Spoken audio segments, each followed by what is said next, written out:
माझी बदली औरंगाबादला झाली। माझ्या घराशेजारी मोहिनी नावाची स्त्री राहत होती।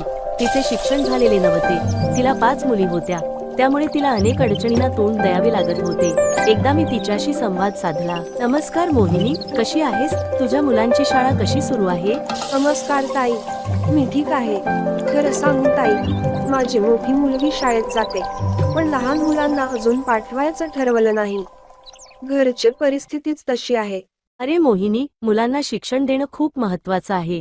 शिक्षणामुळे त्यांना स्वतःचं आयुष्य घडवता येतं आणि चांगल्या संधी मिळतात। हे समजतंय मला, पण आमच्यासारख्या लोकांसाठी ते कठीण आहे।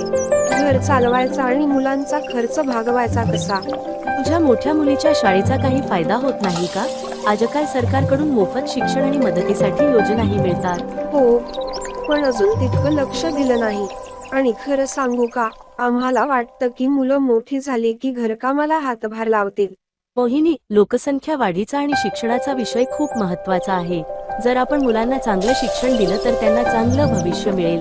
मोठ्या कुटुंबामुळे आर्थिक ओझंही वाढतं। पण लोकसंख्येचा आणि शिक्षणाचा काय संबंध आहे? समजावते मोहिनी, जास्त लोकसंख्या म्हणजे जास्त गरजा, जास्त स्पर्धा आणि कमी संसाधने। सुशिक्षित लोक कुटुंबाचं नियोजन चांगल्या प्रकारे करू शकतात आणि कमी मुलांवर चांगला खर्च करू शकतात। आई, हे सगळं खरं वाटतंय, पण आम्हाला कधी कधी वाटतं की मुलं जास्त असली तर ते एकमेकांना सांभाळतील। हे खरं वाटतं, पण वास्तव वेगळं आहे। शिक्षण घेतलेली मुलं अधिक जबाबदार होतात। ती केवळ कुटुंबच नाही, तर समाजासाठीही आदर्श ठरतात। बरं ताई, तुमचं म्हणणं पटतंय। मीही विचार करेन आणि इतरांनाही सांगण्याचा प्रयत्न करेन।